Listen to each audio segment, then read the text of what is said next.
Powered by the Inside the Birds podcast. Now, live from inside the Matt Black Kia Studios. This is Football at 4. Football at 4. It is powered by the Inside the Birds podcast, and it is brought to you locally by Caesars Entertainment Group of Atlantic City. Come experience the ultimate sports destinations all season long. Wild Wild West, Tropicana, Harrah's Resort, Atlantic City. Book your game day experience today at Caesars.com. The Inside the Birds podcast with Geoff Mosher and Adam Kaplan. You can check that out on the Apple platforms, Google Podcasts, which is where I get it. Geoff Mosher is one of the hosts, and he joins me right now on today's edition of Football at 4. What's going on, Moshe? Hello, Michael. How are you? All is well, my friend, and we got a lot to discuss in today's edition of Football at 4 as we move forward to the Carolina Panthers. You know, anytime big names get released, the Eagle fans want to know. Well, let's start with one big name that's out there. He was released by the Dallas Cowboys last night, and it's a position of need. There's been a lot of linebackers who have been available, by the way, and the Eagles don't seem to be all that interested in adding any of them, but Jalen Smith released last night by the Dallas Cowboys. Eagles have any interest? Should they have any interest? I haven't heard yet of them having interest. Should they? I mean, theoretically, you can look at this linebacker crew and say any caliber linebacker who has played at the NFL as much as Jalen has and has the experience would be an upgrade. And certainly that's a fair argument. But then it comes down to, why was he cut from Dallas? I think you have to look into that. Was it simply financial? Was it more than that? How has he been playing for the last year and a half? We know it's not that good, or else he wouldn't have been cut. What's it cost to get him? Because usually when a player of his ability becomes available, sort of like you saw with Steph Gilmore here, there might be more than one team in on it. And you have to weigh in all those factors of where you're going. Does he fit with what you're doing? So those are a whole lot of questions, and I don't have all the answers. I just know at the moment I have not heard of any interest from the Eagles in him. There were some other linebackers that were recently available. Jamie Collins got cut. Michael Kendricks was available. I mean, there's guys who are starting level linebackers who have been out there, and the Eagles don't seem all that interested or connected to them at all. Well, and you heard Jonathan Gannon talk yesterday. He seems very set in certain things that he wants to do and certain personnel that he wants to do those things in, and then he wants to be right now a predominantly nickel team with two coverage linebackers or two rangy linebackers. I don't know that was Jalen Smith's forte. When they want to stop the run, what they wind up doing is using TJ Edwards a little bit more. At times, they've even brought in Sean Bradley. So when you're looking at bringing in a guy like Jalen Smith, are you only bringing him in to play your base packages or rundowns? Is that something Jalen Smith wants?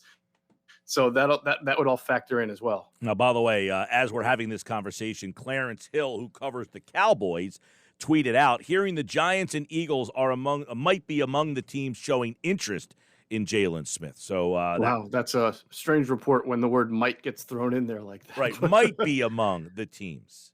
Yeah. Maybe he's just saying that because they're in the NFC East. I don't know. But that being said, Gilmore was out there as well. He got traded today to the Carolina Panthers. And just to clear things up, he is on the PUP list, not eligible to play this Sunday. But That trade by Carolina, they mean business, man. They've got Horn. He's hurt. I get it. But they went out and got C.J. Henderson. They've now got Gilmore. Do they think that they got a shot to win this thing? Well, I know that going into it, they thought they did. They traded for Sam Darnold. Right, they drafted J.C. Horn. They clearly were trying to reshape some things, and they felt like they could compete.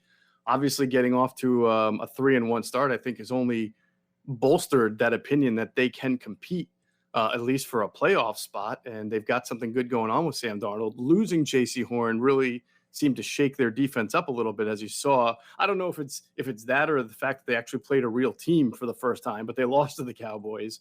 And gave up a lot of points compared to their first 3 weeks when they were playing Houston and the Jets and whoever else they wound up playing. I think New Orleans. Yeah. So, I asked this, Moshe. I asked this with this in mind. Atlanta defensively played very well, put up 30-plus points. San Francisco defensively played pretty well, struggled offensively. Dallas just got Rochambeau'd against one of the better offenses in the league. Last week, you showed progress offensively. Defensively, you kind of took a step back. I feel like this might be more of, okay, let's try to find out who we are. We're not where Kansas City and Dallas are right now. We beat up on Atlanta. Maybe we're not that low down the totem pole. Are we somewhere in the middle? Where are we? Is this that week for them to kind of disseminate? Yeah, I think this is going to be a very telltale week. I agree with you. I think that the Kansas City game, I know everybody wants to win it, but to me, it's more of a little bit of a measuring stick. And what you find out in playing Dallas and Kansas City on back-to-back weeks is that your offense was able to kind of shake a bad loss off or a bad performance off and get better. Your defense was not able to do that. And you go down to Carolina, and you see Sam Darnold's been playing well, and they've got some really good weapons there. You know, DJ Moore is having a really nice year. Robbie Anderson's there as a deep threat. I guess we'll find out how Christian McCaffrey is progressing. I haven't really checked their injury report today or seen yet, but something tells me Christian McCaffrey was watching Eagles tape and all of a sudden his hamstring felt a lot better today. So, and if not, they can still run the ball with Chuba Hubbard pretty well, or Chuba Hubbard, I should say. I mean, they have not a great offensive line, and that's been kind of an issue for them, but it hasn't really deterred them from scoring points this year, even against Dallas. Yeah. They scored points. Obviously, there's been a lot of talk about Fletcher Cox and his lack of statistics. He has 5 tackles all season long in about 190 snaps this year. Now, Jonathan Gannon yesterday kind of downplayed it. Is it fair to start wondering whether or not they're using him right, or is it more a question of what does he have left in the tank? He's 30 years old, which, you know, you don't really just fall off the cliff at 30. You might start to decline a little bit, but if you're just looking at stats, you would think that he has been pretty ineffective. You would think that if you look at the stats, and even if you watch some of the film, you would wonder what's going on with Fletch. Is he loafing? Is he exhausted? What's the deal? I think I love to use this phrase in football, right? Or in sports talk. Multiple things can be true at one time. They don't always have to be competing forces. I think it's very fair to say Fletcher is not the same player now that he was 4 or 5 years ago. But I also don't think he's a lousy defensive tackle. What I see on tape, and then what I suspect, is that first they're playing a different line scheme. He's normally been a 3 technique in Jim Schwartz's defense and even in Washburn's defense. And even with Chip Kelly, they kind of put him in a position where he was mostly going to rush the passer and get upfield.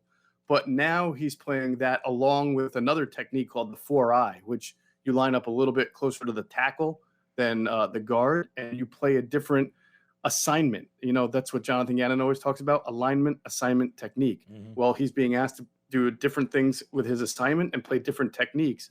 It's not very easy when you've done something one way for a long, long time to just do it the total opposite or different way now. So I think he and other defensive linemen, by the way, I think Javon Hargrave has been great as a pass rusher, but you can see him getting driven back in the run game as well. What they are struggling with is that transition, which is completely normal.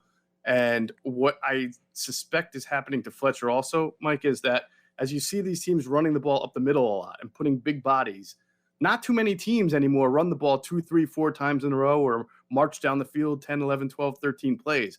But the Cowboys and Chiefs have done that. They've successfully done what most NFL teams don't do. And when you just start ramming the ball down a team's throat and double teaming these linemen and pushing them back and driving them back, they get tired. So by the second and third quarter, they've been on the field and playing a lot more snaps than they're used to. And then maybe they have to go run out and tackle somebody on a screen, and it looks like they're loafing or it looks like they're not giving full effort, but they've literally just had bodies colliding into them on the 4 prior plays. So I'm not trying to absolve Fletcher. I mean, this is all the great DTs have this happen to them. But I do think this has been different for the Eagles in that over the last 2 weeks, the opponents have run the ball on them 73 times. I mean, you can't find an NFL team that runs the ball 73 times in a 2-week span anymore. That's like 1970s. So they are getting worn down. I truly believe that. Yeah, and I think you brought up a good point about Hargrave. For as statistically, and this is where stats for that position don't tell the story. Statistically speaking, he's been historically great. I mean, 5 sacks is more, and 24 tackles. I think he's having one of the best starts to a season statistically. But yes, you're right. Is he just going for the home run? Is he just swinging for the fences? And because he's swinging for the fences, teams are saying, this guy is only going for sacks. We're going to run at him. Yeah, I don't think that he's like not being a team player here. Again, it's all part of that adjustment to doing something new. And it's not just like, oh, I just do this and now you know how like Andre Dillard and other offensive linemen have said, well, if you put me from left to right or right to left, it's a completely different feel. It's a different technique. It's a different post leg that I have to work with. And it's not just something that happens overnight. You have to, it's muscle memory. You have to train your body to do things that you have not been doing.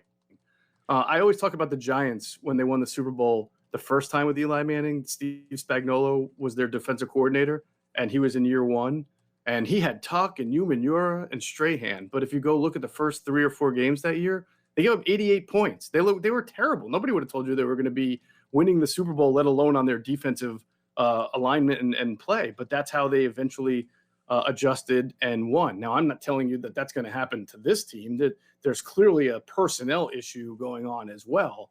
But I do think that this is what you're seeing now is a byproduct of growing pains and a transition to one scheme to another. Geoff Mosher from the Inside the Birds podcast, which dropped this morning. You can hear more on the Run D breakdown. And also, let's dive into some notes from practice today before we dive into some of the other things that are going on. One, Jordan Mailata back at practice today, heavily braced knee. Now, it's interesting because I did read some tweets that he was getting some workouts at right tackle.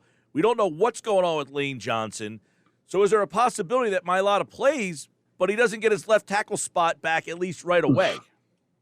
I suppose anything is possible. The Eagles are being very discreet about what their plans are. And obviously, it doesn't seem right now very optimistic that Lane Johnson's going to be able to play on Sunday. So you're going to have a void at right tackle. And if Jordan Mailata is able to play, and you had to pick between one of those two, Jordan Mailata and Andre Dillard, to play right tackle, you would clearly pick Jordan Mailata. I mean, we've seen Andre Dillard at right tackle, and the results were not good. And plus, he's been practicing at left tackle now and playing for the last 2 games. So it wouldn't make great amount of sense to switch it up and all of a sudden move Andre Dillard to right tackle and then put Jordan back there at left tackle for good. So we'll have to see how things progress with this offensive line and with the injuries and the Lane Johnson situation and see what they do there. All right. I know this is way down the road, but this team is in thinking down the road mind. What if Dillard keeps playing well at left tackle? Do they look to keep him there and Mailata play right tackle? How many more big years are you getting out of Lane Johnson? Is he a guy that maybe they see the end of the road and decide, hey, Dillard's doing a good job. Let's keep him there, play Mailata at right tackle? I suppose anything can happen. I would say that Andre Dillard has played well at left tackle, but I don't think he's played yet at a level that Jordan Mailata has, and you clearly want your best player to play left tackle. So, it's helped Dillard at times that the Eagles have come out with that quick strike offense that deliver the ball quick. He doesn't have to hold his blocks as quite as much, and that kind of helps him. And they've used his athleticism to his advantage. You'll see they'll throw a screen or excuse me, they'll have him run up, be like the lead block on a trap play. So they're finding out, like good coaches should do, the best ways to use him. But when I watch the tape, while he did play well, I did see in natural pass protection on conventional drop back plays, there were times he got pushed back, and even one time where a backup DN trucked him to the ground, which you never want to see offensive linemen on the ground on their rear end, but that happened to him. So you know how sometimes we say when a guy starts playing a position long term, the flaws really come out. It's nice when you see him in short bursts.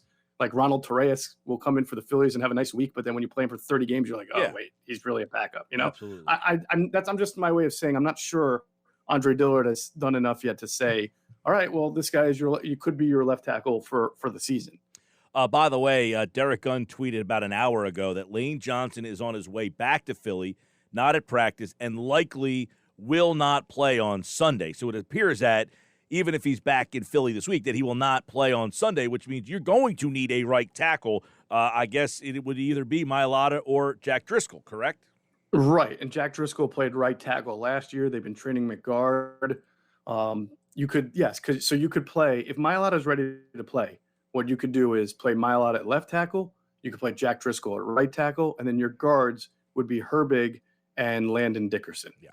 And we kind of hinted at this. Last year, they had 4/5 of their line out. Disaster. Because of last year, they are much more equipped to handle missing guys. But you got to keep the same guys next to each other. Like last year, it was this guy played 1 week here, then he moved there. The next week, it's like you got to get them. And I think that's why they moved Dickerson to left guard. Absolutely. Stay there. You're going to play there. Herbig, now the plan, Moshe, was to play Driscoll at right guard until Johnson, correct? Yes. That was the plan, and unfortunately, things. It's like they take a step forward and then 2 steps back sometimes with this offensive line. Yeah. So I think considering the line did a good job. So moving forward in this game this week, the line should be in a much better position. If you get Mailata back to play right tackle, you should be better there. Although I thought the line handled itself pretty well. That being said, let's go to the quarterback. I know on the Inside the Birds podcast, you guys talked about accuracy, ball placement. So after getting a chance to further see him, watching the tape, what are you hearing? What are you seeing about Hurts and his accuracy?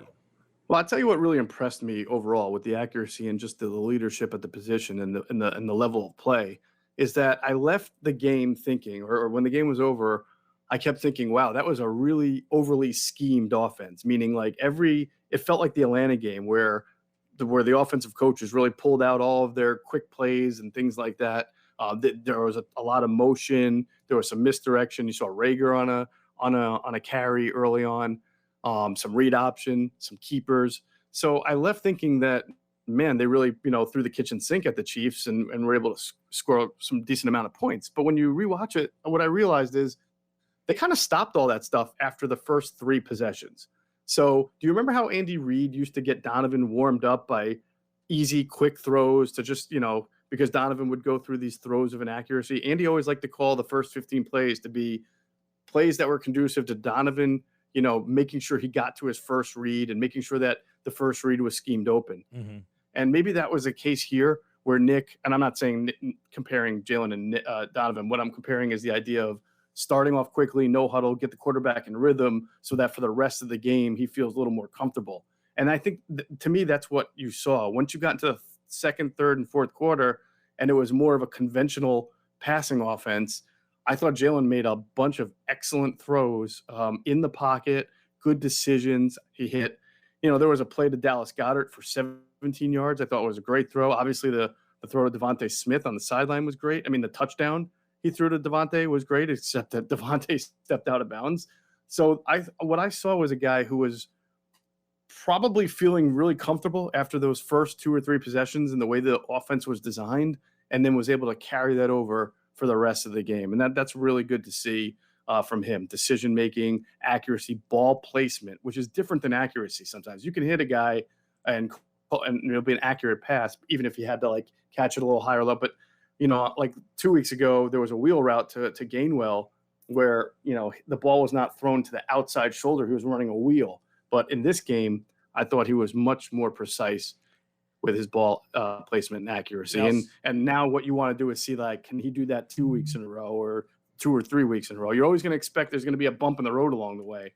But can he, even in a loss again on the road here, even if they were to lose, can he play well, though? Now, today, speaking of Gainwell, I feel that Nick Sirianni was asked about Gainwell today, spoke glowingly, and you wonder what that message is to his starting running back, Miles Sanders. How is he reacting? Because it seems that, Sirianni's like, hey, I like this Gainwell kid. Yeah, he does. And I think people, are confusing the usage. They're saying, Gainwell is now cutting into Miles Sanders' workload. And I'm not sure that that's the case because they're not necessarily being used the same way. Sure, Gainwell is getting a couple of handoffs, and he got a touchdown on one. But you're seeing him line up at the X position or wide receiver position a lot and run shallow crosses or go in motion and do gadgety kind of things, which they like. So he, to me, is more like a weapon than a running back, which, a lot of coaches like to have those kind of guys at their disposal. But we can't forget, this regime drafted Kenneth Gainwell. These coaches really liked him in the pre-draft process. As we reported on Inside the Birds, they kind of banged the table for him there in the 5th round. So, of course, they want to, it's natural. The guys who you handpick, you want to get them involved. And Gainwell has done a great job of handling that. But I don't know that that's because they're disappointed with Miles Sanders, but it seems to me right now they're just running a heavy RPO offense, and it's a very passing-oriented offense at the moment. Yeah, I know that you look at Gainwell and you're wondering, like, does he trust him more? He's in the 2-minute drills. He's in the red zone a lot. And, you wonder, I talked about this Monday, Moshe, and I don't know if I brought it up with you. Like, maybe they just don't see Sanders as their guy. It's possible. It's absolutely possible. I would think that a coaching staff would have an open mind and a fresh perspective, and they would see that Miles Sanders is a pretty dynamic player. But and you go back to the first preseason game, they didn't play him. He's the only one who didn't play, which almost made you think that they had seen quite enough of him, because Miles Sanders had a good camp. The only thing he didn't do well was catch the ball, and that hasn't been an issue in the first 4 games. But maybe they see something in his running style that they're still want him to hit the hole better. There were only 4 games through, and a couple of these games did not have an identity. So I wouldn't give up on the idea that Miles Sanders can still be a weapon, but I definitely think it's something we got to observe and watch and have on our radar. All right. Also, you asked Jonathan Gannon yesterday kind of an interesting question regarding his scheme. We don't really have a scheme, right? Yeah. I mean, almost an incomprehensible answer, right? I mean, like, what is that? Well, I understand what he's trying to say. If he says this is my scheme, then everybody's going to say, well, you have the worst scheme known to man. And everyone's going to think that what he's doing now is going to be what he's doing 6 weeks from now, a year from now, 2 years from now. Based on everything we know from people who know Jonathan Gannon and are reporting on Inside the Birds, we know what he wants to do is be very deceptive, disguise, maybe when he does blitz, which he's not doing right now, it doesn't have to be 6 or 7 people. It could just be from an area that the quarterback does not expect. So I think he's avoiding entrapment of saying people thinking what you're seeing now is what you're going to see all the time, which is, I don't believe to be the case. What you're seeing now, though, is a philosophy, Mike. And the philosophy is he does want to play 2 safeties deep. And the philosophy is he understands that when you do that, you give up run yards, but they'll happily, and they're on the record for saying that him and Nick Sirianni have both said, we want to win the explosive plays margin, right? So in order to limit explosive plays and keep the defense or the offense in front of you, you play two deep safeties and you give up the run with the intention of being strong on 3rd down and strong in the red zone. It's just that they're not right now. And you and I both know personnel is a big reason why. When you're inviting teams to run and trying to stop it with a defensive line that's never really played the style of line you're playing, and then with linebackers who, weigh like as much as I do, then you're going to get run on. So that's the issue. And then, of course, the offseason discussion is this franchise, which is not drafted well at linebacker and safety and corner for about 20 years now, going to be able to give Jonathan Gannon his version of Harrison Smith or Darius Leonard or Xavier Rhodes or the guys that this guy has been used to in other places. Geoff Mosher and the Inside the Birds podcast. Go take a listen to it. Apple Podcasts, Google Podcasts, wherever you get your podcasts. Adam Kaplan is here on Friday. Andrew is back tomorrow, and Geoff will be back on Monday to recap the Eagles and the Panthers. And don't forget, you can win Eagles Buccaneers tickets, club box seats. Go to our website, 973ESPN.com for the details. Geoff, have a great rest of your week, man. All right, Mike, you too.